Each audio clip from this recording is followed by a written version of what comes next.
Dear students, welcome to today's session. We are studying corporate accounting in that goodwill valuation.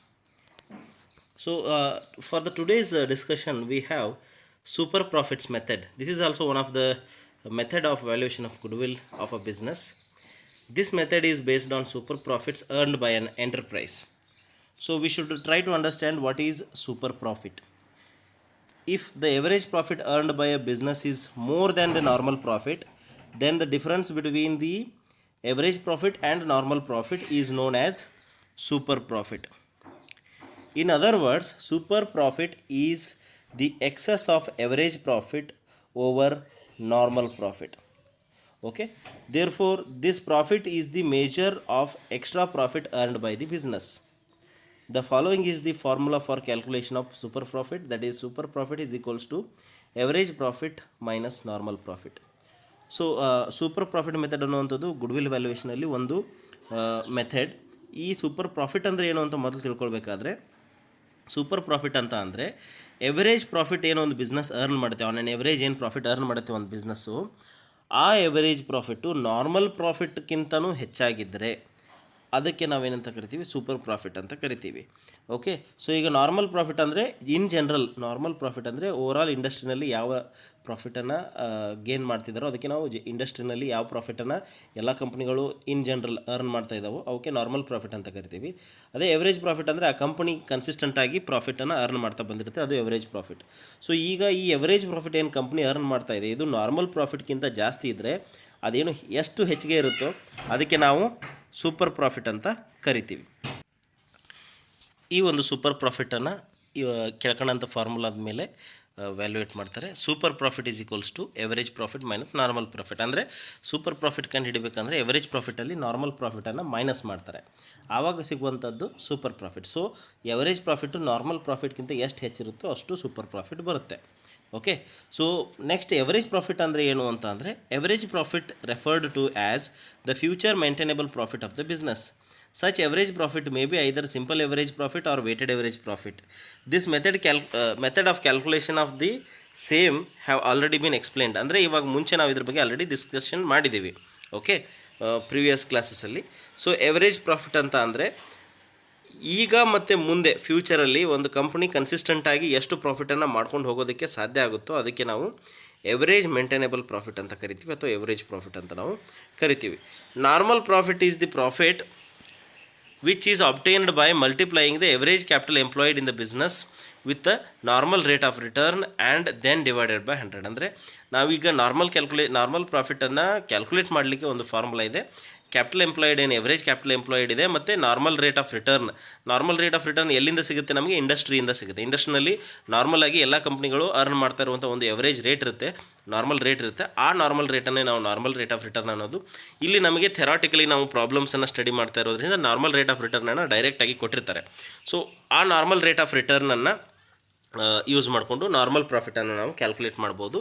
ಈ normal ಪ್ರಾಫಿಟನ್ನು average capital employed into normal rate of return divided by 100 ಮಾಡಿದರೆ ನಮಗೆ normal profit ಸಿಗುತ್ತೆ.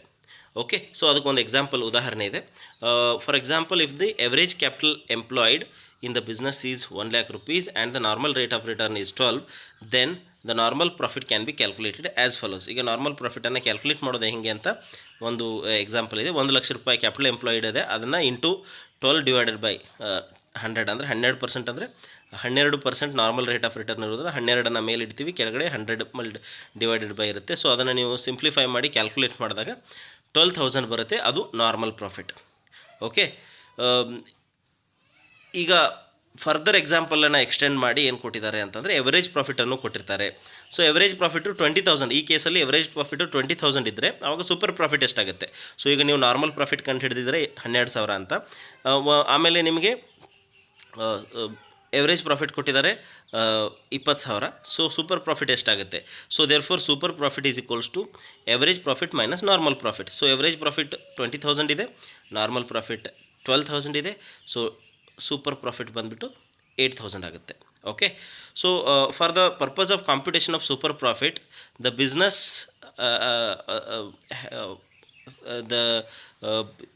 business has to consider the following factors and has to require all these calculations. First is average profit, second one is normal rate of return it should have, and it should have average profit of average capital employed. ಅಂದರೆ ಒಂದು business ಈ super ಪ್ರಾಫಿಟನ್ನು, ಒಂದು ಬಿಸ್ನೆಸ್ದ super ಪ್ರಾಫಿಟನ್ನು calculate ಮಾಡಬೇಕು ಅಂತಂದರೆ ಅದ್ರ ಹತ್ರ ಯಾವ್ಯಾವ data ಇರಬೇಕು, ಯಾವ್ಯಾವ ನಂಬರ್ಸ್ ಇರಬೇಕು ಅಂತಂದರೆ ಎವರೇಜ್ ಪ್ರಾಫಿಟ್ ನಂಬರ್ ಇರಬೇಕು, ನಾರ್ಮಲ್ ರೇಟ್ ಆಫ್ ರಿಟರ್ನ್ ಇರಬೇಕು, ಆಮೇಲೆ ಎವರೇಜ್ ಕ್ಯಾಪಿಟಲ್ ಎಂಪ್ಲಾಯ್ಡ್ ಡೇಟಾ ಇರಬೇಕು.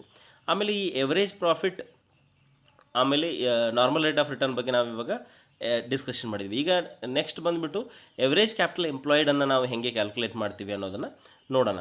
ಓಕೆ, ಎವರೇಜ್ ಕ್ಯಾಪಿಟಲ್ ಎಂಪ್ಲಾಯ್ಡ್ ಅನ್ನೋದನ್ನು ಹೇಗೆ ಕ್ಯಾಲ್ಕುಲೇಟ್ ಮಾಡ್ತೀವಿ ಅಂತಂದರೆ ಅದಕ್ಕೆ ಎರಡು ಮೆಥಡ್ ಇದೆ. ಒಂದು ಅಸೆಟ್ ಸೈಡ್ ಅಪ್ರೋಚು, ಒಂದು ಲಯಬಿಲಿಟಿ ಸೈಡ್ ಅಪ್ರೋಚು. ಯಾವುದೇ ಒಂದು ಬ್ಯಾಲೆನ್ಸ್ ಶೀಟನ್ನು ಕೊಟ್ಟಿದ್ದರೆ ನಾವು ಒಂದು ಕಂಪ್ನಿಯಲ್ಲಿ ಎಷ್ಟು ಕ್ಯಾಪಿಟಲ್ ಇನ್ವಾಲ್ವ್ ಆಗಿದೆ ಅನ್ನೋದನ್ನು ಅದರ ಅಸೆಟ್ ಸೈಡನ್ನು ನೋಡಿ ಅದ್ರ ಮುಖಾಂತರನೂ ಕ್ಯಾಲ್ಕುಲೇಟ್ ಮಾಡ್ಬೋದು. ಮತ್ತು ಅದರ ಅಂದರೆ ಅಸೆಟ್ ಸೈಡನ್ನು ಬಳಸ್ಕೊಂಡು ಸ್ಟಾರ್ಟಿಂಗಿಂದ ಅಸೆಟ್ ಸೈಡ್ ಬಳಸ್ಕೊಂಡು ಮಾಡುವಂಥದ್ದು.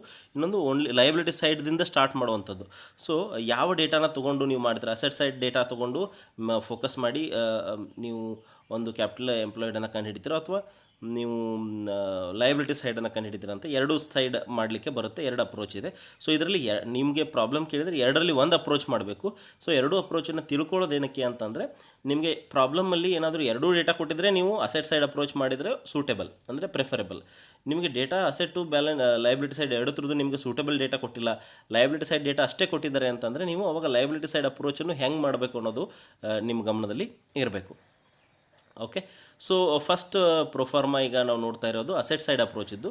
ಸೊ ಅಸೆಟ್ ಸೈಡ್ ಅಪ್ರೋಚ್ ಪ್ರಕಾರ ಪ್ರೊಫಾರ್ಮಾದಲ್ಲಿ ಏನಿದೆ ಅಂತಂದರೆ ಎವರೇಜ್ ಕ್ಯಾಪಿಟಲ್ ಎಂಪ್ಲಾಯ್ಡ್ದು ಕ್ಯಾಲ್ಕುಲೇಟ್ ಮಾಡ್ಬೇಕಾದ್ರೆ ಈ ರೀತಿ ಒಂದು format statement type, simple statement type ಹಾಕ್ತೀವಿ ಟೇಬಲ್ನ. ಅಸೆಟ್ ಅಟ್ ಮಾರ್ಕೆಟ್ ವ್ಯಾಲ್ಯೂ ತೊಗೊಳ್ತೀವಿ ಮೊದಲು. ಅಸೆಟ್ ಅಟ್ ಮಾರ್ಕೆಟ್ ವ್ಯಾಲ್ಯೂ ತೊಗೊಳ್ಬೇಕಾದ್ರೆ ನೋಟ್ ಕೊಟ್ಟಿದ್ದಾರೆ, ಏನೇನು ತೊಗೋಬೇಕು ಏನೇನು ತೊಗೋಬಾರ್ದು ಅಂತ ನೋಟ್ಗಳನ್ನು ಆಮೇಲೆ ನೋಡೋಣ. ಸೊ ಅಸೆಟ್ಟನ್ನು ತೊಗೋತೀವಿ, asset less liabilities, outside liabilities ಅಂತ ನಾವೇನು ಕರಿತೀವಿ, ಅವುಗಳನ್ನು ಮೈನಸ್ ಮಾಡ್ತೀವಿ ಟೋಟಲ್ ಅಸೆಟ್ಸಲ್ಲಿ. ಸೊ ಆವಾಗ ನಮಗೆ ಕ್ಯಾಪಿಟಲ್ ಎಂಪ್ಲಾಯ್ಡ್ ಸಿಗುತ್ತೆ. ಈ ಕ್ಯಾಪಿಟಲ್ ಎಂಪ್ಲಾಯ್ಡಲ್ಲಿ ನಾವು ಆ ಒಂದು ಕರೆಂಟ್ ಇಯರ್ದು ಏನಿರುತ್ತೆ, ಆ ಪ್ರೆಸೆಂಟ್ ಇಯರ್ದು ಕರೆಂಟ್ ಇಯರ್ ಅಥವಾ ಡ್ಯೂರಿಂಗ್ ದ್ಯಾಟ್ ಇಯರ್ ಎಷ್ಟು ಪ್ರಾಫಿಟ್ ಆಗಿರುತ್ತೆ ಅದರದ್ದು ಹಾಫ್ ಪ್ರಾಫಿಟನ್ನು ಮೈನಸ್ ಮಾಡ್ತೀವಿ ಈ ಕ್ಯಾಪಿಟಲ್ ಎಂಪ್ಲಾಯ್ಡ್ ಬಂದಿರುವಂಥ ಫಿಗರ್ದಿಂದ. ಆವಾಗ ನಮಗೆ ಏನು ಸಿಗುತ್ತೆ, ಎವರೇಜ್ ಕ್ಯಾಪಿಟಲ್ ಎಂಪ್ಲಾಯ್ಡ್ ಅಂತ ಸಿಗುತ್ತೆ. ಸೊ ನಮಗೆ ಇಲ್ಲಿ ಕೆಲವೊಂದು ಅಡ್ಜಸ್ಟ್ಮೆಂಟ್ಸ್ ಅಂದರೆ ಏನೇನು ಕನ್ಸಿಡರ್ ಮಾಡಬೇಕು, ಏನೇನು ಗಮನದಲ್ಲಿ ಇಟ್ಕೊಳ್ಬೇಕು ಅಂತ ನೋಟ್ ಕೊಟ್ಟಿದ್ದಾರೆ. ಸೊ ನೋಟಲ್ಲಿ ನಾವು ನೋಡೋದಂದರೆ goodwill, preliminary expenses, losses etcetera should not be included in the value of assets. Goodwill, preliminary expenses, losses ಇಂಥವೆಲ್ಲ ಅಸೆಟ್ ಸೈಡಲ್ಲಿ ಇರ್ತವೆ, ಅವುಗಳನ್ನು ಇಲ್ಲಿ ನಾವು ಅಸೆಟ್ ಅಂತ ಕನ್ಸಿಡರ್ ಮಾಡೋಂಗಿಲ್ಲ. Debentures, creditors, bills payable, provision for taxes, such other liabilities should only be considered as outside liabilities. So outside ಲಯಬಿಲಿಟೀಸನ್ನು ಯಾವ್ಯಾವುದನ್ನು ಔಟ್ಸೈಡ್ ಲಯಬಿಲಿಟಿ ಅಂತ ಕರಿಬೇಕು ಅಂತ ಕೊಟ್ಟಿದ್ದಾರೆ. Debentures, creditors, bills payables, provisions of taxes, ಇಂತಹ ಒಂದು ಔಟ್ಸೈಡ್ ಲಯಬಿಲಿಟಿಗಳನ್ನು ನಾವು ಔಟ್ಸೈಡ್ ಲಯಬಿಲಿಟಿಗಳಂತ ಕನ್ಸಿಡರ್ ಮಾಡಬೇಕು ಅಂತ ಕೊಟ್ಟಿದ್ದಾರೆ. Next, in case of the market value of any asset is given, the book value should be taken. ಅಂದರೆ ಮಾರ್ಕೆಟ್ ವ್ಯಾಲ್ಯೂ ಕೊಟ್ಟಿಲ್ಲ ಅಂದರೆ, ಒಂದು ವೇಳೆ ಈಗ ಮಾರ್ಕೆಟ್ ವ್ಯಾಲ್ಯೂ ಕೊಟ್ಟಿದ್ದರೆ ಮಾರ್ಕೆಟ್ ವ್ಯಾಲ್ಯೂನೇ ಫಸ್ಟ್ ಪ್ರಿಫರೆನ್ಸ್ ಕೊಡಬೇಕು. ಮಾರ್ಕೆಟ್ ವ್ಯಾಲ್ಯೂಗಳನ್ನು ಅಸೆಟ್ಸ್ಗಳದ್ದು ಕೊಟ್ಟಿಲ್ಲ ಅಂತಂದರೆ ಅವಾಗ ನಾವು ಅದರ ಬುಕ್ ವ್ಯಾಲ್ಯೂಗಳನ್ನು ನಾವು ಕನ್ಸಿಡರ್ ಮಾಡಬೇಕು. ಓಕೆ, ನಾನ್ ಟ್ರೇಡಿಂಗ್ ಅಸೆಟ್ಸ್ ಇರ್ತವೆ ಕೆಲವೊಂದು, securities et cetera, government securities et cetera, ಅವುಗಳನ್ನು ನಾವು ಅಸೆಟ್ ಸೈಡಲ್ಲಿ ಇನ್ಕ್ಲೂಡ್ ಮಾಡಬಾರ್ದು. Okay, it should not be included. Okay, so ಇದು ಏನಿದೆ ಅಸೆಟ್ ಸೈಡ್ ಅಪ್ರೋಚ್ ಇದು ಪ್ರೊಫಾರ್ಮಾ. ಓಕೆ, ಸೊ ನೆಕ್ಸ್ಟ್ ಬಂದುಬಿಟ್ಟು ಲಯಬಿಲಿಟಿ ಸೈಡ್ದು ಪ್ರೊಫಾರ್ಮಾ. ಲಯಬಿಲಿಟಿ ಸೈಡ್ದಿಂದ ನಾವು ಒಂದು ಪ್ರೊಫಾರ್ಮಾ ತೊಗೊಂಡು ಆ ಒಂದು ಅಪ್ರೋಚನ್ನು ನಾವು ಕನ್ಸಿಡರ್ ಮಾಡಿದರೆ ಏನಾಗುತ್ತೆ ಅಂತಂದರೆ, ಫಸ್ಟ್ ನಾವು ಅಲ್ಲಿ ಅಸೆಟ್ ಸೈಡಲ್ಲಿ ಅಸೆಟ್ಸನ್ನು ತೊಗೊಂಡು ಅದರಲ್ಲಿ ಎಕ್ಸ್ಟರ್ನಲ್ ಲಯಬಿಲಿಟಿ ಮೈನಸ್ ಮಾಡಿ ನಾವೇನು ಮಾಡ್ತಿದ್ವಿ, ಕ್ಯಾಪಿಟಲ್ ಎಂಪ್ಲಾಯ್ಡ್ ತೊಗೊಳ್ತಿದ್ವಿ. ಅದರಲ್ಲಿ ನಾವು ಪ್ರಾಫಿಟ್ದ half of the profits, current year ಪ್ರಾಫಿಟನ್ನು ಲೆಸ್ ಮಾಡಿ ಎವರೇಜ್ ಕ್ಯಾಪಿಟಲ್ ಎಂಪ್ಲಾಯ್ಡನ್ನು ತೊಗೊಳ್ತಿದ್ವಿ. ಈಗ ಇಲ್ಲಿ ಲಯಬಿಲಿಟಿ ಸೈಡ್ ಅಪ್ರೋಚಲ್ಲಿ ಏನಾಗುತ್ತೆ ಅಂದರೆ, first equity and preference share capital first consider ಮಾಡ್ತೀವಿ. ಅದನ್ನು ತೊಗೊಂಡ್ಬಿಟ್ಟು ಅದರಲ್ಲಿ ಗುಡ್ ವಿಲ್ಲು ಮತ್ತು ಲಾಸಸ್ಸು ಎಟ್ಸೆಟ್ರಾ ಏನಾದರೂ ಇದ್ದರೆ ಅದನ್ನು ಲೆಸ್ ಮಾಡ್ತೀವಿ. ಆವಾಗ ನಮಗೆ ಕ್ಯಾಪಿಟಲ್ ಎಂಪ್ಲಾಯ್ಡ್ ಬರುತ್ತೆ. ಅದರ ಒಳಗಡೆ ನಾವು ಮತ್ತೆ ಹಾಫ್ ಇಯರ್ದು ಪ್ರಾಫಿಟ್ ಏನಿದೆ ಅಂದರೆ ಕರೆಂಟ್ ಇಯರ್ ಪ್ರಾಫಿಟು 50% ನಾವು ಇಲ್ಲಿ ಮೈನಸ್ ಮಾಡ್ತೀವಿ ಇದರಲ್ಲಿ. ಆವಾಗ ನಮಗೆ ಎವರೇಜ್ ಕ್ಯಾಪಿಟಲ್ ಎಂಪ್ಲಾಯ್ಡ್ ಬರುತ್ತೆ. ಇಲ್ಲಿ ನೋಟಲ್ಲಿ ಏನು ಕೊಟ್ಟಿದ್ದಾರೆ ಅಂತಂದರೆ, ಇಕ್ವಿಟಿ ಆ್ಯಂಡ್ ಪ್ರಿಫರೆನ್ಸ್ ಶೇರ್ ಕ್ಯಾಪಿಟಲನ್ನು ಹೆಂಗೆ ಕನ್ಸಿಡರ್ ಮಾಡಬೇಕು, ಆಮೇಲೆ ಲಾಸಸ್ ಇದೆಲ್ಲ ಯಾವ ರೀತಿ ಕನ್ಸಿಡರ್ ಮಾಡಬೇಕು ಅಂತ ಒಂದು ನೋಟ್ ಕೊಟ್ಟಿದ್ದಾರೆ, ಸಜೆಷನ್ ಥರ. All the reserves profit on reservation of revaluation of asset and liabilities should be added to the share capital. ಅಂದರೆ ಇಲ್ಲಿ ಏನೇನನ್ನು ನಾವು ಆ್ಯಡ್ ಮಾಡಬೇಕು, share capital, equity and preference share capital ಅಂತ ಏನಿದು ಮೇನ್ ಹೆಡ್ ಬರ್ತಾ ಇದೆ, ಇದರಲ್ಲಿ ಏನೇನು ಇನ್ಕ್ಲೂಡ್ ಮಾಡಬೇಕು ಅನ್ನೋದನ್ನು ಕೊಟ್ಟಿದ್ದಾರೆ. Next all the loss on revaluation, preliminary expenses, fictitious assets including goodwill etcetera should be deducted from the share capital. So ಈ first equity and preference share capital ಅಂತ ಏನು ಟೋಟಲ್ ತೊಗೊಳ್ತೀವಿ, ಆ ಎಲ್ಲ ಐಟಮ್ಗಳನ್ನ ತೊಗೊಂಡು ಆ್ಯಡ್ ಅಪ್ ಮಾಡಿಕೊಂಡು ಅದರಲ್ಲಿ ಈ goodwill, losses, fictitious assets, preliminary expenses, ಈ loss on revaluation of assets ಇದೆಲ್ಲ ಏನಾದರೂ ಇದ್ದರೆ ಅವುಗಳನ್ನು ನಾವು ಮೈನಸ್ ಮಾಡ್ಕೊಳ್ಬೇಕು. ಅದಾದಮೇಲೆ ಬರುವಂಥದ್ದಕ್ಕೆ ನಾವು ಕ್ಯಾಪಿಟಲ್ ಎಂಪ್ಲಾಯ್ಡ್ ಅಂತ ಕರಿತೀವಿ. ಆ ಕ್ಯಾಪಿಟಲ್ ಎಂಪ್ಲಾಯ್ಡಲ್ಲಿ ನಾವು ಕರೆಂಟ್ ಇಯರ್ಸ್ ಅಥವಾ ಡ್ಯೂರಿಂಗ್ ದ ಪ್ರೆಸೆಂಟ್ ಇಯರ್ ಏನು ಪ್ರಾಫಿಟ್ ಆಗಿರುತ್ತೆ ಅದರದ್ದು ಹಾಫ್ ಅಂದರೆ 50% ನಾವು ಲೆಸ್ ಮಾಡ್ಕೊಳ್ಬೇಕು. ಆವಾಗ ನಮಗೆ ಸಿಗುವಂಥದ್ದಕ್ಕೆ ನಾವು ಎವ್ರೇಜ್ ಕ್ಯಾಪಿಟಲ್ ಎಂಪ್ಲಾಯ್ಡ್ ಅಂತ ಕರಿತೀವಿ. ಓಕೆ, ಈ ಪ್ರೊಫಾರ್ಮಾ ಎರಡು ಪ್ರೊಫಾರ್ಮಗಳನ್ನು ನಾವು ಗಮನಿಸಿದಾಗ ಈಗ ನೆಕ್ಸ್ಟ್ ಒಂದು ಪ್ರಾಬ್ಲಮ್ ಬರುತ್ತೆ. ಈ ಪ್ರಾಬ್ಲಮ್ಮು ಇವರು ಕೇಳಿರೋದೇನು ಅಂತಂದರೆ ಕ್ಯಾಪಿಟಲ್ ಎಂಪ್ಲಾಯ್ಡ್ ಮತ್ತು ಎವ್ರೇಜ್ ಕ್ಯಾಪಿಟಲ್ ಎಂಪ್ಲಾಯ್ಡನ್ನು ಕ್ಯಾಲ್ಕುಲೇಟ್ ಮಾಡಲಿಕ್ಕೆ ಹೇಳಿದ್ದಾರೆ, ಕೊಟ್ಟಂಥ ಬ್ಯಾಲೆನ್ಸ್ ಶೀಟನ್ನು ನೋಡಿಕೊಂಡು. ಸೊ ಇಲ್ಲಿ ಬ್ಯಾಲೆನ್ಸ್ ಶೀಟು ಮತ್ತು ನೋಟ್ಸ್ ಟು ಬ್ಯಾಲೆನ್ಸ್ ಶೀಟನ್ನು ಕೊಟ್ಟಿದ್ದಾರೆ. ಶೇರ್ ಕ್ಯಾಪಿಟಲ್ ಇದೆ, ರಿಸರ್ವ್ಸ್ ಆ್ಯಂಡ್ ಸರ್ಪ್ಲಸ್ ಇದೆ, ಲಾಂಗ್ ಟರ್ಮ್ ಬಾರೋಯಿಂಗ್ಸ್ ಇದ್ದಾವೆ, ಕರೆಂಟ್ ಲಯಬಿಲಿಟೀಸಲ್ಲಿ trade payables, short term provisions, assets, non current assets, current assets, ಇದಿಷ್ಟೆಲ್ಲ ಇದು ಬ್ಯಾಲೆನ್ಸ್ ಶೀಟಲ್ಲಿ ಕೊಟ್ಟಿದ್ದಾರೆ. ಓಕೆ, ಸ್ಟೇಟ್ಮೆಂಟ್ ಬ್ಯಾಲೆನ್ಸ್ ಶೀಟ್ ಕೊಟ್ಟಿದ್ದಾರೆ. ನೆಕ್ಸ್ಟು ಬ್ಯಾಲೆನ್ಸ್ ಶೀಟ್ಗೆ ನೋಟ್ಸ್ ಟು ಬ್ಯಾಲೆನ್ಸ್ ಶೀಟ್ ಕೊಟ್ಟಿದ್ದಾರೆ. ಇಲ್ಲಿ ಡೀಟೇಲ್ ಐಟಮ್ಸ್ ಇರುತ್ತೆ. ಇದನ್ನು ನಾವು ಇದು ಆ್ಯಕ್ಚುಲಿ ಮೇಲ್ ಬ್ಯಾಲೆನ್ಸ್ ಶೀಟ್ ಇರೋದೇ ಇದು. ಇದಕ್ಕೆ ಮೇನ್ ಬ್ಯಾಲೆನ್ಸ್ ಶೀಟ್ಗೆ ನಮಗೇನು ಕೊಟ್ಟಿರ್ತಾರೆ, ನೋಟ್ಸ್ ಟು ಬ್ಯಾಲೆನ್ಸ್ ಶೀಟ್ ಕೊಟ್ಟಿರ್ತಾರೆ. ಸ್ವಲ್ಪ ಇಲ್ಲಿ ಅದೇ ಬ್ಯಾಲೆನ್ಸ್ ಶೀಟನ್ನು ಡೀಟೇಲಾಗಿ ಏನೇನು ಯಾವ್ಯಾವ ಹೆಡ್ ಅಂಡರಲ್ಲಿ ಏನೇನು ಐಟಮ್ಸು ಎಷ್ಟೆಷ್ಟು ಅಮೌಂಟ್ ಇದೆ ಅನ್ನೋದನ್ನು ಡೀಟೇಲಾಗಿ ಕೊಟ್ಟಿರ್ತಾರೆ. ಇದನ್ನು ಸ್ವಲ್ಪ ಗಮನವಿಟ್ಟು ನೋಡಬೇಕು. ಓಕೆ, ಬ್ಯಾಲೆನ್ಸ್ ಶೀಟು ಮತ್ತು ಇದನ್ನು ಎರಡನ್ನೂ ಸೇರಿ ಗಮನಿಸ್ಕೊಂಡು ನಾವು ಕ್ಯಾಲ್ಕುಲೇಷನ್ಗೆ ತೊಗೊಳ್ಬೇಕು. ಸೊ ಇಲ್ಲಿ ನಾವು ಅಸೆಟ್ ಮತ್ತು ಲಯಬಿಲಿಟಿ ಸೈಡ್ ಅಪ್ರೋಚ್ ಎರಡನ್ನೂ ಒಂದೊಂದು ಸಾರಿ ಮಾಡಿ ನೋಡೋಣ. ಫಸ್ಟು ಅಸೆಟ್ ಸೈಡ್ ಅಪ್ರೋಚನ್ನು ಮಾಡ್ಬೋದು ಕೊಟ್ಟಿರುವಂಥ ಡೇಟಾನ ಯೂಸ್ ಮಾಡಿಕೊಂಡು. ಸೊ ನೀವು ಕೊಟ್ಟಿರುವಂಥ ಡೇಟಾನ ಗಮನಿಸ್ಬೋದು, ಅಲ್ಲಿ ಏನೇನು ಕೊಟ್ಟಿದ್ದಾರೆ ಅಂತ ನೋಡ್ಕೊಳ್ಳಿ. ಓಕೆ, ಇನ್ವೆಸ್ಟ್ಮೆಂಟ್ಸು ಕರೆಂಟ್ ಇನ್ವೆಸ್ಟ್ಮೆಂಟ್ಸ್ ಅಂತ ಕೊಟ್ಟಿದ್ದಾರೆ, ಅದನ್ನು ನಾವು ತೊಗೊಳ್ಬೋದು ಅಸೆಟ್ಸಲ್ಲಿ. Okay, so calculation of average capital employed solution ಅಂತ ಬರ್ಕೊಳ್ಳಿ. ಆಮೇಲೆ ಇದು ಅಸೆಟ್ ಸೈಡ್ ಅಪ್ರೋಚಲ್ಲಿ ಫಸ್ಟ್ ಮಾಡೋಣ, ಆಮೇಲೆ ಲೈಬಿಲಿಟಿ ಸೈಡ್ ಅಪ್ರೋಚಲ್ಲಿ ಆಮೇಲೆ ಮಾಡೋಣ. ಓಕೆ, ಸೊ ಫಸ್ಟು ಅಸೆಟ್ಸನ್ನು ಕ್ಯಾಲ್ಕುಲೇಟ್ ಒಂದು ಸಿಂಪಲ್ ಟೇಬಲ್ ಟೈಪ್ ಗೆರೆ ಹೇಳ್ಕೊಂಡ್ರೆ ಸಾಕು. ಫಸ್ಟು ಅಸೆಟ್ಸ್ಗಳನ್ನೆಲ್ಲ ಟೋಟಲ್ ಮಾಡ್ಕೋಬೇಕು. ಸೊ ಫಸ್ಟ್ ಹೆಡ್ಡಿಂಗ್ ಏನು ತೊಗೊಳ್ತೀವಿ, ಅಸೆಟ್ಸ್ ಅಟ್ ಮಾರ್ಕೆಟ್ ವ್ಯಾಲ್ಯೂ. ಒಂದು ವೇಳೆ ಅಸೆಟ್ಸನ್ನು ಆ್ಯಕ್ಚುಲಿ ಇದು ಫಾರ್ಮ್ಯಾಟಲ್ಲಿ ಇರೋದು ಅಸೆಟ್ಸ್ ಅಟ್ ಮಾರ್ಕೆಟ್ ವ್ಯಾಲ್ಯೂ ಅಂತಲೇ ತೊಗೊಳ್ಬೇಕು. ಒಂದು ವೇಳೆ ನಮಗೆ ಅಸೆಟ್ಸನ್ನು ಮಾರ್ಕೆಟ್ ವ್ಯಾಲ್ಯೂನಲ್ಲಿ ಕೊಟ್ಟಿಲ್ಲ ಅಂದರೆ ಬುಕ್ ವ್ಯಾಲ್ಯೂನಲ್ಲಿ ತೊಗೊಳ್ಬೋದು. ಈ ಪ್ರಾಬ್ಲಮಲ್ಲಿ ಸದ್ಯಕ್ಕೆ ಅಸೆಟ್ಸನ್ನು ಯಾವ ರೀತಿ ಕೊಟ್ಟಿದ್ದಾರೆ ಅಂತಂದರೆ ಇಲ್ಲಿ ಮಾರ್ಕೆಟ್ ವ್ಯಾಲ್ಯೂನೋ ಬುಕ್ ವ್ಯಾಲ್ಯೂ ಅನ್ನೋದು ನಮಗೆ ಕ್ಲಿಯರಾಗಿ ಕೊಟ್ಟಿಲ್ಲ. ಅದೇನೇ ಇದ್ರೂ ಎಷ್ಟು ಕೊಟ್ಟಿದ್ದಾರೆ ಅಷ್ಟೇ ತೊಗೋತೀವಿ. ಯಾಕಂದರೆ ಅದು ಮಾರ್ಕೆಟ್ ವ್ಯಾಲ್ಯೂ ಅಂತ ಕ್ಲಿಯರಾಗಿ ಮೆನ್ಷನ್ ಮಾಡಿಲ್ಲ ಅಂದ್ರೂ ಬುಕ್ ವ್ಯಾಲ್ಯೂ ಏನಿರುತ್ತೆ ಅದನ್ನು ನಾವು ತೊಗೊಳ್ಬೋದು. ಅದಕ್ಕೆ ಇಲ್ಲಿ ಕೊಟ್ಟಂಥ ವ್ಯಾಲ್ಯೂಗಳನ್ನು ನಾವು ತೊಗೊಳ್ತಾ ಇದ್ದೀವಿ. Okay, so land and building, plant and machinery, investments, current, ಆಮೇಲೆ ಸನ್ರಿ ಡೆಟರ್ಸ್, ಇವೆಲ್ಲ ಅಸೆಟ್ ಸೈಡಲ್ಲಿ ನಾವು ಇವುಗಳನ್ನು ತೊಗೊಳ್ತೀವಿ. ಸೊ ಅವುಗಳ ಅಮೌಂಟನ್ನು ಬರ್ಕೊಂಡು ಟೋಟಲ್ ಮಾಡ್ತೀವಿ. ಅದು ನಮಗೆ 2,70,000 ಆಗುತ್ತೆ. ಇದು ಟೋಟಲ್ ಅಸೆಟ್ಸ್. ಆಮೇಲೆ less outside liabilities. So less outside liabilities ಅಂತ ಅಂದರೆ ಔಟ್ಸೈಡ್ ಲಯಬಿಲಿಟೀಸ್ ಯಾವುದಾವ್ದಿದೆ ಆ ಪ್ರಾಬ್ಲಮ್ ಕೊಟ್ಟಿರುವಂಥ ಪ್ರಾಬ್ಲಮಲ್ಲಿ ಅವುಗಳನ್ನು ಕನ್ಸಿಡರ್ ಮಾಡಬೇಕು. ಇಲ್ಲಿ ಡಿಬೆಂಚರ್ಸ್ ಇದೆ, 10% ಡಿಬೆಂಚರ್ಸ್, ಸೆಕ್ಯೂರಿಟೀಸ್ ಸನ್ರಿ ಕ್ರೆಡಿಟರ್ಸ್, ಆಮೇಲೆ provision for income tax. So ಇವುಗಳು ಔಟ್ಸೈಡ್ ಲಯಬಿಲಿಟಿ ಆಗುತ್ತೆ. ಈ ಔಟ್ಸೈಡ್ ಲಯಬಿಲಿಟಿಗಳನ್ನು ನಾವಿಲ್ಲಿ ಕನ್ಸಿಡರ್ ಮಾಡ್ತೀವಿ. ಸೊ ಔಟ್ಸೈಡ್ ಲಯಬಿಲಿಟಿ ಮತ್ತು ಇನ್ಸೈಡ್ ಲಯಬಿಲಿಟಿಗಳ ಬಗ್ಗೆ ನಿಮಗೆ ಒಂದು ಸಾರಿ ಹಿಂದೆ ಹೇಳಿದ್ದೆ. ಈಗ ಮತ್ತೆ ನಿಮಗೆ ನೆನಪು ಮಾಡಿಕೊಡ್ಬೇಕು ಅಂದರೆ ಇನ್ಸೈಡ್ ಲಯಬಿಲಿಟಿ ಅಂತ ಅಂದರೆ ನಿಮಗೆ ಶೇರ್ ಕ್ಯಾಪಿಟಲ್ಲು, ರಿಸರ್ವ್ಸು, ಸರ್ಪ್ಲಸ್ ಎಲ್ಲ ಏನಿರುತ್ತೆ ಅದು ಕಂಪ್ನಿಗೆ ಲಯಬಿಲಿಟಿನೇ, ಆದರೆ ಅದು ಶೇರ್ ಹೋಲ್ಡರ್ಸ್ಗೆ ಸಂಬಂಧಪಟ್ಟಂಥ ಲಯಬಿಲಿಟಿ. ಅದಕ್ಕೋಸ್ಕರ ಅದನ್ನು ನಾವು ಇನ್ಸೈಡ್ ಲಯಬಿಲಿಟಿ ಅಂತ ಕರಿಬೋದು. ಈ ಒಂದು debentures, creditors, provision for income tax ಏನಿರುತ್ತೆ ಇದು ಶೇರ್ ಹೋಲ್ಡರ್ಸ್ಗೆ ಸಂಬಂಧ ಇರೋದಿಲ್ಲ. ಇದನ್ನು ನೀವು ಪೇಮೆಂಟನ್ನು ಯಾರಿಗೆ ಮಾಡಬೇಕಾಗಿರುತ್ತೆ, ಬೇರೆಯವ್ರಿಗೆ ಮಾಡಬೇಕಾಗಿರುತ್ತೆ. ಸೊ ಇದಕ್ಕೆ ನಾವೇನಂತ ಕರಿತೀವಿ, ಔಟ್ಸೈಡ್ ಲಯಬಿಲಿಟಿ ಅಂತ ಕರಿತೀವಿ. ಸೊ ಈ ಔಟ್ಸೈಡ್ ಲಯಬಿಲಿಟಿಗಳನ್ನೆಲ್ಲ ಸೇರಿಸ್ಕೊಂಡು ಇದನ್ನು ಕ್ಯಾಪಿಟಲ್ ಇದನ್ನು ಮೈನಸ್ ಮಾಡಿದಾಗ, ಟೋಟಲ್ ಅಸೆಟ್ಸಲ್ಲಿ ನಾವು ಮೈನಸ್ ಮಾಡಿದಾಗ, ಲೆಸ್ ಮಾಡಿದಾಗ ನಮಗೆ ಬರತಕ್ಕಂಥದ್ದು ಕ್ಯಾಪಿಟಲ್ ಎಂಪ್ಲಾಯ್ಡ್ ಅಂತ ಸಿಗುತ್ತೆ. 1,70,000 ಕ್ಯಾಪಿಟಲ್ ಎಂಪ್ಲಾಯ್ಡ್ ನಮಗೆ ಸಿಗುತ್ತೆ. ಈ 1,70,000 ಕ್ಯಾಪಿಟಲ್ ಎಂಪ್ಲಾಯ್ಡಲ್ಲಿ ಹಾಫ್ ಕರೆಂಟ್ ಇಯರ್ಸ್ ಪ್ರಾಫಿಟ್ 20,000 ಇದೆ, ಅದರ ಹಾಫನ್ನು ಲೆಸ್ ಮಾಡಬೇಕು. ಸೊ ಅಂದರೆ 10,000 ಲೆಸ್ ಮಾಡ್ತೀವಿ, ಆವಾಗ ನಮಗೆ ಎವರೇಜ್ ಕ್ಯಾಪಿಟಲ್ ಎಂಪ್ಲಾಯ್ಡ್ ಸಿಗುತ್ತೆ. That is nothing but 1,60,000. So ಈಗ ಮಾಡಿರುವಂಥ ಕ್ಯಾಲ್ಕುಲೇಷನ್ ಇದು ಆ್ಯಕ್ಚುಲಿ ಕ್ಯಾಲ್ಕುಲೇಷನ್ ಕಂಪ್ಲೀಟ್ ಆಯಿತು. ಆದರೆ ಇದು ಸೊಲ್ಯೂಷನ್ ಇಷ್ಟೇ ಈ ಪ್ರಾಬ್ಲಮ್ಗೆ. ಆದರೆ ಈಗ ನಾವು ಮಾಡಿರೋದು ಅಸೆಟ್ ಸೈಡ್ ಅಪ್ರೋಚ್. ನಿಮಗೆ ಒಂದೇ ಸೈಡ್ ಅಪ್ರೋಚನ್ನು ಮಾಡಿದರೆ ಸಾಕು, ಅಸೆಟ್ ಸೈಡ್ ಅಪ್ರೋಚ್ ಅಥವಾ ಲಯಬಿಲಿಟಿ ಸೈಡ್ ಅಪ್ರೋಚ್, ಎರಡರಲ್ಲಿ ಒಂದು ಕ್ಯಾಲ್ಕುಲೇಷನ್ ಮಾಡಿದರೆ ಸಾಕು. ಬಟ್ ನಿಮ್ಮ ಅಂಡರ್ಸ್ಟ್ಯಾಂಡಿಂಗೋಸ್ಕರ ನಾನೇನು ಮಾಡ್ತಾಯಿದ್ದೀನಿ, ಎರಡು ಕ್ಯಾಲ್ಕುಲೇಷನ್ಸನ್ನು ನಿಮಗೆ ತಿಳಿಸ್ತಾ ಇದ್ದೀನಿ. ಇವಾಗ ಮಾಡ್ತಾ ಇರೋದು ಆರ್ ಅಂತ ಹಾಕಿದ್ದೀನಿ, ಎರಡರಲ್ಲಿ ಒಂದನ್ನು ಮಾತ್ರ ಮಾಡಬೇಕು. ನೀವು ಪ್ರಾಬ್ಲಮ್ ಸಾಲ್ವ್ ಮಾಡಬೇಕಾದ್ರೆ ಎರಡೂ ಮಾಡೋ ಅವಶ್ಯಕತೆ ಇಲ್ಲ. ಓಕೆ, ನಿಮಗೆ ತಿಳಿಲಿ ಎರಡು ಸೈಡ್ ಮಾಡೋದು ಹೇಗೆ ಅಂತ ಈ ರೀತಿ ನಿಮಗೆ ಸಾಲ್ವ್ ಮಾಡಿ ತೋರಿಸ್ತಾ ಇರೋದು. ಓಕೆ, ಈಗ liability side approach same calculation of average capital employed. So ಇವಾಗ ನಾವು ಕ್ಯಾಲ್ಕುಲೇಟ್ ಮಾಡ್ತಾ ಇರೋದು ಎವರೇಜ್ ಕ್ಯಾಪಿಟಲ್ ಎಂಪ್ಲಾಯ್ಡನ್ನು ಮಾತ್ರ. ಓಕೆ, ಸೊ ಇಲ್ಲಿ ಏನು ಮಾಡಬೇಕಾಗುತ್ತೆ, ಸ್ಟಾರ್ಟಿಂಗಲ್ಲಿ ಇಕ್ವಿಟಿ ಆ್ಯಂಡ್ ಪ್ರಿಫರೆನ್ಸ್ ಶೇರ್ ಕ್ಯಾಪಿಟಲನ್ನು ತೊಗೊಳ್ಬೇಕಾಗತ್ತೆ. ಅದು 1,00,000 ಏನಿರೋದು ಇಕ್ವಿಟಿ ಇದೆ, ಪ್ಲಸ್ 50,000 ಪ್ರಿಫರೆನ್ಸ್ ಶೇರ್ ಕ್ಯಾಪಿಟಲ್ ಇದೆ. ಇವೆರಡು ಸೇರಿ 1,50,000 ತೊಗೊಳ್ತೀವಿ. ನಂತರ ರಿಸರ್ವ್ಸು, ಸರ್ಪ್ಲಸ್ ಇದೆಲ್ಲ ಏನಿರುತ್ತೆ ಅದನ್ನು ಆ್ಯಡ್ ಮಾಡ್ಕೊಳ್ಬೇಕು ಇದಕ್ಕೆ. ಸೊ ರಿಸರ್ವ್ಸ್ ಮತ್ತು ಕರೆಂಟ್ ಇಯರ್ ಪ್ರಾಫಿಟ್ 20,000 ಇವೆರಡನ್ನೂ ಆ್ಯಡ್ ಮಾಡ್ಕೊತೀವಿ. ಸೊ ಅದು 50,000 ಆಗುತ್ತೆ. ಆವಾಗ ಏನಾಗುತ್ತೆ, ನಮಗೆ 2,00,000 ಟೋಟಲ್ ಆಗುತ್ತೆ. ಸೊ ಇದರಲ್ಲಿ ಮತ್ತೇನು ಲೆಸ್ ಮಾಡಬೇಕು, ಫಿಕ್ಟಿಷಿಯಸ್ ಅಸೆಟ್ಸು, ಪ್ರಿಲಿಮಿನರಿ ಎಕ್ಸ್ಪೆನ್ಸಸ್ಸು ಇದೆಲ್ಲ ಏನಿರುತ್ತೆ ಇದನ್ನು ಮೈನಸ್ ಮಾಡಬೇಕು. ಅದರಲ್ಲಿ ನಮಗೆ ಇಷ್ಟು ಐಟಮ್ಗಳಲ್ಲಿ ನಮಗೆ ಲಾಸ್ ಆನ್ ರಿವ್ಯಾಲ್ಯೂಯೇಷನ್ ಈ ಥರ ಏನಾದರೂ ಇದ್ದರೆ ಇಲ್ಲಿ ಲೆಸ್ ಮಾಡ್ಕೋಬೇಕು. ಆದರೆ ನಮಗಿಲ್ಲಿರೋದು ಏನಂತಂದರೆ ಗುಡ್ವಿಲ್ ಮಾತ್ರ ಇದೆ. ಇದು ಗುಡ್ವಿಲನ್ನು ನಾವು ಲೆಸ್ ಮಾಡ್ಕೊತೀವಿ. ಸೊ 30,000ನ ಏನು ಮಾಡ್ತೀವಿ, ಲೆಸ್ ಮಾಡಿದಾಗ ನಮಗೆ 1,70,000 ಸಿಗುತ್ತೆ. ಇದಕ್ಕೆ 1,70,000 ಏನಿದು ಕ್ಯಾಪಿಟಲ್ ಎಂಪ್ಲಾಯ್ಡ್. ಸೊ ಈ ಕ್ಯಾಪಿಟಲ್ ಎಂಪ್ಲಾಯ್ಡ್ಗೆ ನಾವು half years current profit half ಇಯರನ್ನು ಮೈನಸ್ ಮಾಡ್ತೀವಿ. ಇದು ರೆಗ್ಯುಲರ್ ಎಕ್ಸರ್ಸೈಸ್. ಸೊ ಇದನ್ನು half years profit current years ಇದನ್ನು ಲೆಸ್ ಮಾಡೋದ್ರಿಂದ ನಮಗೆ ಸಿಗುವಂಥದ್ದು ಕ್ಯಾಪಿಟಲ್ ಎಂಪ್ಲಾಯ್ಡಲ್ಲಿ ಹಾಫ್ ಇಯರ್ಸ್ ಪ್ರಾಫಿಟ್ ಕರೆಂಟ್ ಇಯರ್ಸ್ದು ತೆಗೆದ್ರೆ ಎವರೇಜ್ ಕ್ಯಾಪಿಟಲ್ ಎಂಪ್ಲಾಯ್ಡ್ ನಮಗೆ ಸಿಗುತ್ತೆ. ಓಕೆ, ಸೊ ಇದು liability side approach. I hope you understood what is average capital employed. ಅದನ್ನು ಯಾವ ರೀತಿ ಕ್ಯಾಲ್ಕುಲೇಟ್ ಮಾಡ್ತೀವಿ, ಅದಕ್ಕೆ ಎರಡು ಅಪ್ರೋಚ್ ಇದೆ, ಒಂದು ಅಸೆಟ್ ಸೈಡ್ ಅಪ್ರೋಚು, ಒಂದು liability side approach. Okay, S.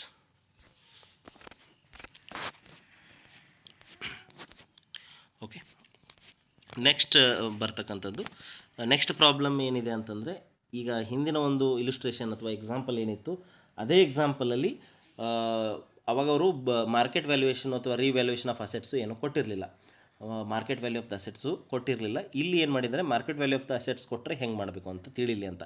ಹಿಂದೆ ಕೊಟ್ಟಂಥ ಪ್ರಾಬ್ಲಮಲ್ಲಿ ನಿಮ್ಗೆ ಏನಾದರೂ ಅಡ್ಜಸ್ಟ್ಮೆಂಟ್ಸಲ್ಲಿ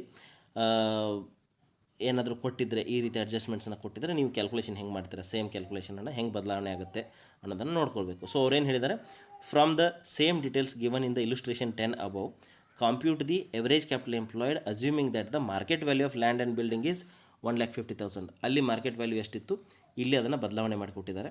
and that of plant and machinery is 85,000. ಅಲ್ಲಿ ಪ್ಲ್ಯಾಂಟ್ ಆ್ಯಂಡ್ ಮಷಿನರಿ ಇದು ಎಷ್ಟಿತ್ತು ನೋಡ್ಕೊಳ್ಳಿ, ಇಲ್ಲಿ ಅದನ್ನು ಬದಲಾವಣೆ ಮಾಡ್ಕೊಳ್ಬೇಕು. And also calculate the normal profit at the normal rate of return being at 20%. So ಅವ್ರೇನು ಹೇಳ್ತಾರೆ, ನಿಮಗೆ ಎವರೇಜ್ ಕ್ಯಾಪಿಟಲ್ ಎಂಪ್ಲಾಯ್ಡ್ ಏನಿದೆ ಅದನ್ನು ಕ್ಯಾಲ್ಕುಲೇಟ್ ಮಾಡಿ, ಆಮೇಲೆ ನಾರ್ಮಲ್ ಪ್ರಾಫಿಟ್ ಅದನ್ನು ಕ್ಯಾಲ್ಕುಲೇಟ್ ಮಾಡಿ, ನಾರ್ಮಲ್ ರೇಟ್ ಆಫ್ ರಿಟರ್ನನ್ನು 20% ಇಟ್ಕೊಂಡು ಅಂತ. ಈಗ ನಮಗೇನಾಗುತ್ತೆ, ಇಲ್ಲಿ ಎವರೇಜ್ ಕ್ಯಾಪಿಟಲ್ ಎಂಪ್ಲಾಯ್ಡನ್ನು ಕ್ಯಾಲ್ಕುಲೇಟ್ ಮಾಡಬೇಕು, ಮಾರ್ಕೆಟ್ ವ್ಯಾಲ್ಯೂಸನ್ನು ಕೊಟ್ಟಾಗ ಹೆಂಗೆ ಮಾಡಬೇಕು ಅಂತ ನೋಡೋದು, ಆಮೇಲೆ ನಾರ್ಮಲ್ ಪ್ರಾಫಿಟ್ಟು ಕ್ಯಾಲ್ಕುಲೇಟ್ ಮಾಡೋದಕ್ಕೆ ಹೇಳಿದ್ದಾರೆ. ಇಲ್ಲಿ ಇದಕ್ಕೆ ಸೊಲ್ಯೂಷನನ್ನು ನೋಡೋಣ. ಇಲ್ಲಿ ಅವರು ಕೊಟ್ಟಿರುವಂಥ ಮಾರ್ಕೆಟ್ ವ್ಯಾಲ್ಯೂವನ್ನು ಎರಡೇ ಐಟಮ್ಗೆ ಕೊಟ್ಟಿದ್ದಾರೆ, ಒಂದು ಬಿಲ್ಡಿಂಗ್ ಮತ್ತು ಇನ್ನೊಂದು ಪ್ಲ್ಯಾಂಟ್ ಆ್ಯಂಡ್ ಮಷಿನರಿಗೆ. ಬಾಕಿ ಏನಿದೆ ಉಳಿದಿರೋದೆಲ್ಲ ಐಟಮ್ಗಳನ್ನ ಯಾಸ್ ಇಟ್ ಈಸ್ ತೊಗೊಳ್ಬೇಕಾಗತ್ತೆ. ನಮಗೆ ಅವು ಎಷ್ಟಿತ್ತು ಅಷ್ಟನ್ನು ತೊಗೋಬೇಕು, ಅದರಲ್ಲಿ ಏನೋ ಬದಲಾವಣೆಗಳನ್ನು ಮಾಡೋ ಹಾಗಿಲ್ಲ. ಸೊ ನೀವು ಹಿಂದಿನ ಪ್ರೀವಿಯಸ್ ಇದಕ್ಕೆ ಕಂಪೇರ್ ಮಾಡಿದರೆ ಅಸೆಟ್ ಸೈಡ್ ಆಗಲಿ ಲಯಬಿಲಿಟಿ ಸೈಡ್ ಆಗಲಿ ಅಲ್ಲಿ ಏನೇನು ಐಟಮ್ಸು ಹೆಂಗಿರುತ್ತೋ ನಾವು ಅದೇ ರೀತಿಯಾಗಿ ತೊಗೊಳ್ಬೇಕಾಗತ್ತೆ. ಜಸ್ಟು ಯಾವುದ್ರದ್ದು ಮಾರ್ಕೆಟ್ ವ್ಯಾಲ್ಯೂ ಕೊಟ್ಟಿರ್ತಾರೆ ಅದನ್ನು ಮಾರ್ಕೆಟ್ ವ್ಯಾಲ್ಯೂ ತೊಗೊಳ್ಬೇಕು, ಯಾವುದು ಮಾರ್ಕೆಟ್ ವ್ಯಾಲ್ಯೂ ಕೊಟ್ಟಿಲ್ಲ ಅದನ್ನು ಬುಕ್ ವ್ಯಾಲ್ಯೂನಲ್ಲಿನೇ ತೊಗೊಳ್ಬೇಕಾಗತ್ತೆ. Okay, so let us see. ಇಲ್ಲೂ ನಾನು ಏನು ಮಾಡಿದ್ದೀನಿ, ಇದನ್ನು ಅಸೆಟ್ ಸೈಡು ಮತ್ತು ಲಯಬಿಲಿಟಿ ಸೈಡ್ ಎರಡೂ ಮೆಥಡಲ್ಲಿ ಇದನ್ನು ಕ್ಯಾಲ್ಕುಲೇಟ್ ಮಾಡಿದ್ದೀನಿ. ನೀವು ಯಾವುದಾದ್ರೂ ಒಂದು ಮೆಥಡಲ್ಲಿ ಮಾತ್ರ ಇದನ್ನು ಕ್ಯಾಲ್ಕುಲೇಟ್ ಮಾಡಬೇಕು. Okay, so calculation of average capital employed asset side approach. So assets at market value ಅಂತಲೇ ಇದನ್ನು ತೊಗೊಳ್ತೀವಿ. ಇಲ್ಲಿ ನಾವೇನು ಮಾಡ್ತೀವಿ, ರಿವೈಸ್ಡ್ ನಂಬರ್ಸ್ನ ತೊಗೊಳ್ತೀವಿ. ಅವರು ಅಡ್ಜಸ್ಟ್ಮೆಂಟಲ್ಲಿ ಕೊಟ್ಟಿದ್ದಾರೆ 10ನೇ ಪ್ರಾಬ್ಲಮ್ಗಿಂತ 11ನೇ ಪ್ರಾಬ್ಲಮ್ಗೆ ಏನು ಬದಲಾಗಿದೆ ಅನ್ನೋದನ್ನು ಇಲ್ಲಿ ನೋಡಿ. ಲ್ಯಾಂಡ್ ಆ್ಯಂಡ್ ಬಿಲ್ಡಿಂಗು 10th ಪ್ರಾಬ್ಲಮಲ್ಲಿ 1,30,000 ಇತ್ತು, ಇಲ್ಲಿ 20,000 ಆ್ಯಡ್ ಆಗಿದೆ, 1,50,000 ತೊಗೊಳ್ಳಿ ಅಂತ ಹೇಳಿದರೆ 1,50,000 ತೊಗೋತೀವಿ. ಎಷ್ಟು ಎಡಿಷನ್ ಆಯಿತು, 20,000 ಎಡಿಷನ್ ಆಯಿತು. ಪ್ಲ್ಯಾಂಟ್ ಆ್ಯಂಡ್ ಮಷಿನರಿ 90,000 ಇತ್ತು, ಈಗ 85,000 ತೊಗೊಳ್ಳಿ ಅಂತ ಹೇಳಿದ್ದಾರೆ. ಎಷ್ಟು ಮೈನಸ್ ಆಯಿತು, 5,000 ಮೈನಸ್ ಆಯಿತು. ಇವೆರಡೇ ಐಟಮ್ಗಳನ್ನು ಅವರು ಬದಲಾವಣೆ ಮಾಡಿಕೊಟ್ಟಿರೋದು, ಉಳಿದಿರೋದೆಲ್ಲ ಸೇಮ್ ಇದೆ. ಸೊ ಇನ್ವೆಸ್ಟ್ಮೆಂಟ್ಸ್ 35,000 ತೊಗೊಳ್ತೀರಿ, ಸನ್ರಿ ಡೇಟರ್ಸು 15,000 ತೊಗೊಳ್ತೀರಿ. ಈಗ ಏನಾಗುತ್ತೆ, ಟೋಟಲ್ ಅಸೆಟ್ಸು 2,85,000 ಆಗುತ್ತೆ. ಅಂದರೆ ಕಳೆದ ಪ್ರಾಬ್ಲಮ್ಗೆ ಹೋಲಿಸಿದರೆ ಇಲ್ಲಿ 15,000 ಹೆಚ್ಚಾಗುತ್ತೆ. Okay, less outside liabilities. So ಈ ಲಯಬಿಲಿಟೀಸ್ಗಳಲ್ಲಿ ಯಾವುದೇ ರೀತಿಯ ಬದಲಾವಣೆಗಳಿಲ್ಲ. So same as it is ಐಟಮ್ಗಳಿದಾವೆ, ಸೇಮ್ ಅಲ್ಲಿ ತೊಗೊಳ್ತೀರಾ. ಸೊ 1,00,000 ಟೋಟಲ್ ಆಗುತ್ತೆ, ಅದನ್ನು ಮೈನಸ್ ಮಾಡಿದ್ರೆ ನಿಮಗೆ ಕ್ಯಾಪಿಟಲ್ ಎಂಪ್ಲಾಯ್ಡ್ 1,85,000 ಬರುತ್ತೆ. ಇದರಲ್ಲಿ ನಾವು ಕರೆಂಟ್ ಇಯರ್ಸ್ ಪ್ರಾಫಿಟ್ಸ್ದು 50% ಅದು 10,000 ಮೈನಸ್ ಮಾಡಿದ್ರೆ 1,75,000 ನಮಗೇನು ಬರುತ್ತೆ. ಇದು ಆ್ಯಕ್ಚುಲಿ ಅಲ್ಲಿ ಪ್ರಿಂಟ್ ಬಂದಿಲ್ಲ. 1,75,000 ಎವರೇಜ್ ಕ್ಯಾಪಿಟಲ್ ಎಂಪ್ಲಾಯ್ಡ್ ಬರುತ್ತೆ. ಇದು ಅಸೆಟ್ ಸೈಡ್ ಮೆಥಡಲ್ಲಿ. ನಿಮಗೆ ಸಿಮಿಲರ್ಲಿ ಲಯಬಿಲಿಟಿ ಸೈಡ್ ಮೆಥಡನ್ನು ಇಲ್ಲಿ ಮಾಡಿದ್ದೀನಿ. ನೀವು ಎರಡರಲ್ಲಿ ಒಂದು ಮಾಡಬೇಕು ಅಂತ ಹೇಳಿದ್ದೀನಿ. ಸೊ ಲಯಬಿಲಿಟಿ ಸೈಡ್ ಅಪ್ರೋಚನ್ನು ನೋಡಿದಾಗ ಫಸ್ಟ್ ನೀವು ಇಲ್ಲಿ ಇಕ್ವಿಟಿ ಆ್ಯಂಡ್ ಪ್ರಿಫರೆನ್ಸ್ ಶೇರ್ ಕ್ಯಾಪಿಟಲನ್ನು ನಾವು ತೊಗೊಳ್ತೀವಿ. ಅದು ಇಕ್ವಿಟಿ ಆ್ಯಂಡ್ ಪ್ರಿಫರೆನ್ಸ್ ಶೇರ್ ಕ್ಯಾಪಿಟಲಲ್ಲಿ ಯಾವುದೇ ಬದಲಾವಣೆ ಆಗಿಲ್ಲ. 1,50,000 ತೊಗೊಳ್ತೀವಿ. ಆ್ಯಡ್ ಇಲ್ಲಿ ಏನು ಮಾಡಬೇಕು, ರಿಸರ್ವ್ಸ್ ಎಷ್ಟಿರುತ್ತೆ 30,000 ಇದೆ, ಪ್ರಾಫಿಟ್ ಫಾರ್ ದ ಇಯರ್ 20,000 ಇದೆ ಕರೆಂಟು. ಇದನ್ನು ಅದಕ್ಕೆ ಏನು ಮಾಡ್ಬೋದ್ರೆ ಆ್ಯಡ್ ಮಾಡ್ಕೊತೀರಾ. ಆದರೆ ಇಲ್ಲಿ ಏನಾಗುತ್ತೆ, profit on land and building ಅಂದರೆ ನೀವು ಲ್ಯಾಂಡ್ ಆ್ಯಂಡ್ ಬಿಲ್ಡಿಂಗ್ದು ರಿವ್ಯಾಲ್ಯೂಷನ್ ಆಗಿದೆಯಲ್ಲ, ಸೊ ಅದೆಷ್ಟಿತ್ತು 1,30,000 ಇದ್ದದ್ದು 1,50,000 ಆಗಿದೆ. ಸೊ ಎಷ್ಟು ಪ್ರಾಫಿಟ್ ಆಗಿದೆ ಲ್ಯಾಂಡ್ ಆ್ಯಂಡ್ ಬಿಲ್ಡಿಂಗ್ ರಿವ್ಯಾಲ್ಯೂಷನಲ್ಲಿ 20,000 ಆಗಿದೆ. ಸೊ ಅದನ್ನು ಇಲ್ಲಿ ಆ್ಯಡ್ ಮಾಡ್ಕೋಬೇಕು. Okay, so profit on land and building 20,000 add ಮಾಡ್ಕೊತೀರಾ. ಸೊ ಅದನ್ನು ನೀವು ಟೋಟಲ್ ಮಾಡಿದಾಗ 70,000 ಆಗುತ್ತೆ. ಅದನ್ನು equity and preference share capital total ಜೊತೆಗೆ ಆ್ಯಡ್ ಮಾಡಿದರೆ total equity and preference share capital total ಆಮೇಲೆ ಪ್ಲಸ್ ಇದು ರಿಸರ್ವ್ಸ್ ಎಲ್ಲ ಸೇರಿಕೊಂಡು 2,20,000 ಆಗುತ್ತೆ. ಇದರಲ್ಲಿ ನೀವೇನು ಲೆಸ್ ಮಾಡಬೇಕು ಅಂತಂದರೆ ಲಾಸಸ್ ಏನಾದರೂ ಆಗಿದ್ದರೆ, ಇಂಟ್ಯಾಂಜಿಬಲ್ ಅಸೆಟ್ಸು, ಫಿಕ್ಟಿಷಿಯಸ್ ಅಸೆಟ್ಸು ಈ ಥರ ಇದ್ದರೆ ಅದನ್ನು ಮಾಡಬೇಕು. ಸೊ ಇಲ್ಲಿ ಗುಡ್ ವಿಲ್ ಕೊಟ್ಟಿದ್ದಾರೆ 30,000, ಅದನ್ನು ಮೈನಸ್ ಮಾಡಬೇಕಾಗುತ್ತೆ. ಲೆಸ್ ಇನ್ನೊಂದು ಐಟಮ್ ಏನಿದೆ ಇಲ್ಲಿ ಲಾಸ್, ಅದು ಆ್ಯಕ್ಚುಲಿ ಲೂಸ್ ಆಗಿದೆ, ಅದನ್ನು ಲಾಸ್ ಅಂತ ನೀವು ಕನ್ಸಿಡರ್ ಮಾಡಿ. ಜಸ್ಟ್ ರೈಟಿಂಗಲ್ಲಿ ಮಿಸ್ಟೇಕ್ ಆಗಿದೆ. Loss on plant and machinery 5,000. Goodwill plant and ಮಷಿನರಿಲಿ ನೀವು ಗಮನಿಸಿರಬೇಕು, ಪ್ರಾಬ್ಲಮಲ್ಲಿ ಅವ್ರು ಏನು ಕೊಟ್ಟಿದ್ದಾರೆ 85,000 ಆಗಿದೆ ರಿವ್ಯಾಲ್ಯೂಷನಲ್ಲಿ ಅಂತ. ಮೊದಲದು 90,000 ಇತ್ತು. ಸೊ 5,000 ಲಾಸ್ ಆಗಿದೆ. ಸೊ ಆ ಲಾಸನ್ನು ಇಲ್ಲಿ ಲೆಸ್ ಮಾಡ್ಕೊಳ್ಬೇಕು. Loss on plant and machinery 5,000, good will 30,000. So ಇವೆರಡು 35,000 ಏನು ಮಾಡಬೇಕು, ಈ 2,20,000 ಲೆಸ್ ಮಾಡ್ತೀವಿ. ಆವಾಗ ನಮಗೆ ಕ್ಯಾಪಿಟಲ್ ಎಂಪ್ಲಾಯ್ಡ್ ಏನಿದೆ 1,85,000 ಸಿಗುತ್ತೆ. ಈ ಕ್ಯಾಪಿಟಲ್ ಎಂಪ್ಲಾಯ್ಡಲ್ಲಿ ನಾವು ಕರೆಂಟ್ ಇಯರ್ಸ್ ಪ್ರಾಫಿಟನ್ನು 50% ಲೆಸ್ ಮಾಡಬೇಕಾಗುತ್ತೆ. That is 10,000 out of 20,000. ಅದನ್ನು ಲೆಸ್ ಮಾಡಿದಾಗ ನಮಗೇನು ಸಿಗುತ್ತೆ, ಎವರೇಜ್ ಕ್ಯಾಪಿಟಲ್ ಎಂಪ್ಲಾಯ್ಡ್ ಸಿಗುತ್ತೆ. ಓಕೆ, ಸೊ ಇದು ಎವರೇಜ್ ಕ್ಯಾಪಿಟಲ್ ಎಂಪ್ಲಾಯ್ಡ್ ಕ್ಯಾಲ್ಕುಲೇಟ್ ಮಾಡೋದಕ್ಕೆ 2 ಮೆಥಡ್ ಇದೆ. 2 ಮೆಥಡನ್ನು ನಿಮ್ಗೆ ಹೇಳಿದ್ದೀನಿ. ನೀವು ಎರಡರಲ್ಲಿ ಒಂದು ಮೆಥಡನ್ನು ಫಾಲೋ ಮಾಡಿ ಸಾಲ್ವ್ ಮಾಡಬೇಕು. ಓಕೆ, 2 ಮೆಥಡ್ ಮಾಡೋ ಅವಶ್ಯಕತೆ ಇಲ್ಲ. ಅವರು ಮತ್ತೆ ಪ್ರಾಬ್ಲಮಲ್ಲಿ ಮತ್ತೇನು ಹೇಳಿದ್ದಾರೆ ಅಂದರೆ ನಾರ್ಮಲ್ ಪ್ರಾಫಿಟನ್ನು ಕಂಡುಹಿಡಿಯಿರಿ ಅಂತ ಹೇಳಿದ್ದಾರೆ. 20% ನಾರ್ಮಲ್ ರೇಟ್ ಆಫ್ ರಿಟರ್ನ್ ಅಂತ ಹೇಳಿದ್ದಾರೆ. ಸೊ ಇವಾಗ ನೀವು ಎವರೇಜ್ ಪ್ರಾಫಿಟ್ ನಾರ್ಮಲ್ ಪ್ರಾಫಿಟನ್ನು ಕಂಡುಹಿಡಿಯೋದಕ್ಕೆ ಇರುವಂಥ ಫಾರ್ಮುಲಾ ಏನಪ್ಪ ಅಂತಂದರೆ average capital employed into normal rate of return divided by 100. So average capital ಎಂಪ್ಲಾಯ್ಡನ್ನು ನಾವು ಆಲ್ರೆಡಿ ಕ್ಯಾಲ್ಕುಲೇಟ್ ಮಾಡ್ಕೊಂಡಿದ್ವಿ. ಅದು 1,75,000 ಈ ಪ್ರಾಬ್ಲಮಲ್ಲಿ ಇಂಟು 20% ಅವ್ರು ಏನು ಹೇಳಿದ್ದಾರೆ ನಾರ್ಮಲ್ ರೇಟ್ ಆಫ್ ರಿಟರ್ನ್ ಕೊಟ್ಟಿದ್ದಾರೆ 11th ಪ್ರಾಬ್ಲಮಲ್ಲಿ. ಅದನ್ನು ತೊಗೊಂಡು ಡಿವೈಡೆಡ್ ಬೈ 100 ಮಾಡ್ತೀವಿ. ಇದನ್ನು ಸಿಂಪ್ಲಿಫೈ ಮಾಡಿದಾಗ ನಮಗೆ 35,000 ಸಿಗುತ್ತೆ. ಈ 35,000 ಏನು ಅಂತಂದರೆ ನಾರ್ಮಲ್ ಪ್ರಾಫಿಟ್ ಅಂತ. ಸೊ ಈ ಪ್ರಾಬ್ಲಮಲ್ಲಿ ಎಷ್ಟು ಕೇಳಿದ್ದಾರೆ ಅಷ್ಟೇ ಸಾಲ್ವ್ ಮಾಡ್ತಾ ಇದ್ದೀವಿ. ಅವರು ಎವರೇಜ್ ಕ್ಯಾಪಿಟಲ್ ಎಂಪ್ಲಾಯ್ಡನ್ನು ಕ್ಯಾಲ್ಕುಲೇಟ್ ಮಾಡಲಿಕ್ಕೆ ಕೇಳಿದ್ದಾರೆ, ಅದನ್ನು ಮಾಡಿದ್ದೀವಿ. ಆಮೇಲೆ ನಾರ್ಮಲ್ ಪ್ರಾಫಿಟನ್ನು ಕ್ಯಾಲ್ಕುಲೇಟ್ ಮಾಡಲಿಕ್ಕೆ ಹೇಳಿದ್ದಾರೆ, ಅದನ್ನು ನಾವು ಇಲ್ಲಿ ಮಾಡಿದ್ದೀವಿ. ಓಕೆ, ಸೊ ನೆಕ್ಸ್ಟ್ ಬರ್ತಕ್ಕಂಥ ಕನ್ಸೆಪ್ಟು ಗುಡ್ ವಿಲ್. ಈಗ ಇಷ್ಟೊತ್ತು ನಾವು ಕ್ಯಾಲ್ಕುಲೇಟ್ ಮಾಡಲಿಕ್ಕೆ ಪ್ರಯತ್ನ ಮಾಡಿದ್ದು, ಆಮೇಲೆ ಅರ್ಥ ಮಾಡ್ಕೊಳ್ಳಿಕ್ಕೆ ಪ್ರಯತ್ನ ಮಾಡಿದ್ದು ಏನು ಅಂತಂದರೆ ಸೂಪರ್ ಪ್ರಾಫಿಟ್ ಅಂದರೆ ಏನು, ಸೂಪರ್ ಪ್ರಾಫಿಟ್ ಕ್ಯಾಲ್ಕುಲೇಟ್ ಮಾಡಲಿಕ್ಕೆ ಬೇಕಾದಂಥ ಐಟಮ್ಗಳು ಯಾವ್ಯಾವುದು, ಅದು ನಾರ್ಮಲ್ ರೇಟ್ ಆಫ್ ರಿಟರ್ನ್ ಇರ್ಬೋದು, ನಾರ್ಮಲ್ ಪ್ರಾಫಿಟ್ ಇರ್ಬೋದು, ಎವರೇಜ್ ಪ್ರಾಫಿಟ್ ಇರ್ಬೋದು. ಇವುಗಳನ್ನೆಲ್ಲ ನಾವು ಯಾವ ರೀತಿ ಎವರೇಜ್ ಕ್ಯಾಪಿಟಲ್ ಎಂಪ್ಲಾಯ್ಡ್ ಮತ್ತು ನಾರ್ಮಲ್ ರೇಟ್ ಆಫ್ ರಿಟರ್ನ್ ಆಮೇಲೆ ನಾರ್ಮಲ್ ಪ್ರಾಫಿಟ್, ಈ 3 ಐಟಮ್ಗಳನ್ನ ನಾವು ಯಾವ ರೀತಿ ಕ್ಯಾಲ್ಕುಲೇಟ್ ಮಾಡ್ಕೊಳ್ಬೇಕು ಇದೆಲ್ಲ ನಾವು ಗಮನಿಸಿದ್ವಿ. Okay, S. ಈಗ ಈ ಸೂಪರ್ ಪ್ರಾಫಿಟನ್ನು ಆಮೇಲೆ ಅದಕ್ಕೆ ಸಂಬಂಧಪಟ್ಟಂಥ ಐಟಮ್ಗಳನ್ನೆಲ್ಲ ಕ್ಯಾಲ್ಕುಲೇಟ್ ಮಾಡ್ಕೊಂಡಾದಮೇಲೆ ನಾವು ಗುಡ್ ವಿಲ್ ಯಾವ ರೀತಿ ಕ್ಯಾಲ್ಕುಲೇಟ್ ಮಾಡ್ಕೊಳ್ಬೇಕು, ಅದಕ್ಕೆ ಏನು ಮೆಥಡಾಲಜಿ ಇದೆ ಇಲ್ಲಿ ಅಂತ ನೋಡೋಣ. The following are the different methods of valuation of goodwill based on super profit. Super ಪ್ರಾಫಿಟನ್ನು ಉಪಯೋಗಿಸ್ಕೊಂಡು ಗುಡ್ ವಿಲ್ಲನ್ನು ಕ್ಯಾಲ್ಕುಲೇಟ್ ಮಾಡಬೇಕಾದ್ರೇ ಅದರಲ್ಲೇ ಮತ್ತು 4 ಸಬ್ ಕ್ಯಾಟಗರಿಗಳಿದೆ. ಅದರಲ್ಲಿ ಮೊದಲನೇದು purchase of super profit method, ಎರಡನೇದು sliding scale valuation of super profit method, ಮೂರನೇದು annuity method of valuation of super profit method, ಆಮೇಲೆ capitalisation of super profit method. ಈ ಮೆಥಡ್ಗಳನ್ನು ನಾವು ಒಂದೊಂದಾಗಿ ನೋಡ್ತಾ ಹೋಗೋಣ. Okay, purchase of super profit method ಅಂತ ಅಂದರೆ ಈಗ ನಾವು purchase of average profit method, purchase of profit method ಈ ರೀತಿಯನ್ನು ನಾವು ಅರ್ಲಿಯರ್ ಕ್ಲಾಸಸ್ಸಲ್ಲಿ ನೋಡಿದ್ದೀವಿ, ಪ್ರೀವಿಯಸ್ ಕ್ಲಾಸಸ್ಸಲ್ಲಿ. ಅದೇ ರೀತಿಯಾಗಿ ಇಲ್ಲಿ ಸೂಪರ್ ಪ್ರಾಫಿಟನ್ನು ಕ್ಯಾಲ್ಕುಲೇಟ್ ಮಾಡಿ ಅದನ್ನು ನಂಬರ್ ಆಫ್ ಇಯರ್ಸ್ ಪರ್ಚೇಸ್ ಮಾಡ್ತೀವಲ್ಲ, ಅದಕ್ಕೆ purchase of super profits method ಅಂತ ಕರಿತೀವಿ. ಓಕೆ, ವ್ಯಾಲ್ಯೂ ಆಫ್ ಗುಡ್ ವಿಲ್ಲನ್ನು ಇಲ್ಲಿ ಫಾರ್ಮುಲಾ ಇದೆ. ಯಾವ ರೀತಿ ಅಂತಂದರೆ ಸೂಪರ್ ಪ್ರಾಫಿಟನ್ನು ಕಂಡುಹಿಡಿದು ಆ super profit into number of years ಪರ್ಚೇಸನ್ನು ನಾವಿಲ್ಲಿ ಮಾಡ್ತೀವಿ. ಅದಕ್ಕೆ ಏನಂತ ಕರಿತೀವಿ, ಆ ಅಮೌಂಟ್ ಬಂದಂಥ ಅಮೌಂಟ್ಗೆ ನಾವು ವ್ಯಾಲ್ಯೂ ಆಫ್ ಗುಡ್ ವಿಲ್ ಅಂತ ಕರಿತೀವಿ. ಸೊ ಇದ್ರ ಮೇಲೆ ಒಂದು ಸಿಂಪಲ್ ಪ್ರಾಬ್ಲಮನ್ನು ನಾವು ನೋಡ್ಬೋದು. ಕೊಟ್ಟಿರುವಂಥ ಪ್ರಾಬ್ಲಮಲ್ಲಿ ಏನೇನು ಡೇಟಾ ಇದೆ ಅಂದರೆ from the following information compute the value of goodwill under the above method, that is purchase of super profit ಮೆಥಡಲ್ಲಿ ಮಾಡಬೇಕು ಅಂತ ಇದ್ರದ್ದು ಅರ್ಥ. ಓಕೆ, ಕೊಟ್ಟಿರುವಂಥ ಇನ್ಫಾರ್ಮೇಷನ್ ಏನಿದೆ, average capital employed in business 1 lakh rupees, average profit earned 25,000, normal rate of return expected is 15%. The value of goodwill is based on the 4 years purchase of super profits. Okay, so ಈಗ ನಾವು ಈ ಕೊಟ್ಟಂಥ ಡೇಟಾದಿಂದ super profit ಕಂಡುಹಿಡಬೇಕು, ಆಮೇಲೆ ಆ super ಪ್ರಾಫಿಟನ್ನು 4 years purchase ಮಾಡಬೇಕು, ಆವಾಗ ನಮಗೆ value of the goodwill ಸಿಗುತ್ತೆ. ಓಕೆ, ಸೊಲ್ಯೂಷನ್ನ ನೋಡೋಣ. ಓಕೆ, ಫಸ್ಟ್ ಏನು ಬರ್ಕೊಳ್ಬೇಕು, computation of value of goodwill. So ಇಲ್ಲಿ ನಾವು ನಾರ್ಮಲ್ ಪ್ರಾಫಿಟನ್ನು ಮೊದಲು ಕಂಡುಹಿಡ್ಕೊಳ್ಬೇಕು. ನಾರ್ಮಲ್ ಪ್ರಾಫಿಟನ್ನು ಕಂಡುಹಿಡಿಯುವಂಥ ಫಾರ್ಮುಲಾ ಏನಿದೆ ಅಂತಂದರೆ average capital employed into normal rate of return divided by 100. So average capital ಎಂಪ್ಲಾಯ್ಡನ್ನು ಅವರು ಡೈರೆಕ್ಟಾಗಿ ಕೊಟ್ಟಿದ್ದಾರೆ 1 ಲಕ್ಷ ಅಂತ. ಆಮೇಲೆ ನಾರ್ಮಲ್ ರೇಟ್ ಆಫ್ ರಿಟರ್ನನ್ನು ಕೊಟ್ಟಿದ್ದಾರೆ, ಅದು 15% ಅಂತ. ಸೊ 1,50,000 ಇಂಟು 15 ಡಿವೈಡ್ ಬೈ 100 ನಮಗೆ ನಾರ್ಮಲ್ ಪ್ರಾಫಿಟ್ ಸಿಗೋದು